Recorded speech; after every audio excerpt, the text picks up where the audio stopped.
আরামবাগের সাংসদ মিতালি বাগের গাড়িতে হামলা, অভিযোগ বিজেপির দিকে।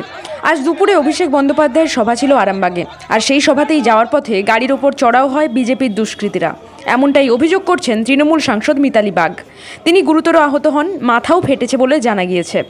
আহতদের ইতিমধ্যেই আরামবাগ হাসপাতালে ভর্তি করা হয়েছে। পাল্টা অভিযোগ বিজেপির পক্ষ থেকে, বিজেপির নির্বাচনী প্রচার চলছিল, তৃণমূলের কয়েকজন দুষ্কৃতী তাদের উপর চড়াও হয় এবং বিজেপি কর্মীদের বেধড়ক মারধর করে। এলাকায় রয়েছে চাপা উত্তেজনা, পুলিশ টহল দিচ্ছে। ব্যুরো রিপোর্ট, বাংলার কণ্ঠ। বাইক মিছিল দিয়ে যাচ্ছি না, আর ওখানতে লাঠি তাড়ালিয়ে সব গাড়ি ফাড়ি ভেঙে সব ফাঁকি।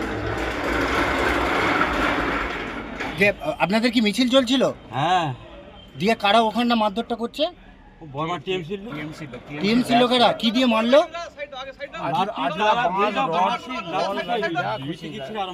আপনার নাম? মিছিল যাচ্ছিল, র্যালি যাচ্ছিল, প্রার্থী ছিল, আর এই সামনে যে গ্রাম আছে, গ্রাম থেকে প্রচুর মানুষ ছুটে এসে এদেরকে মারধর করে।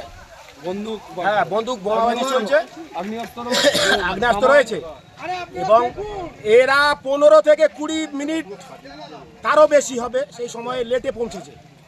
এক নম্বর। দ্বিতীয় নম্বর,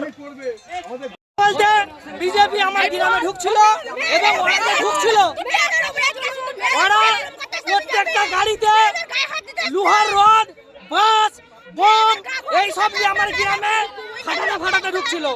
বলছে তোরা জিহাদি, আমার গ্রামে অত্যাচার করতে করতে ঢুকেছে, আমার নিজস্ব মাথা ফাটিয়েছে, আমার বহু গ্রামের ছেলেমেয়েকে মাথা ফাটিয়েছে।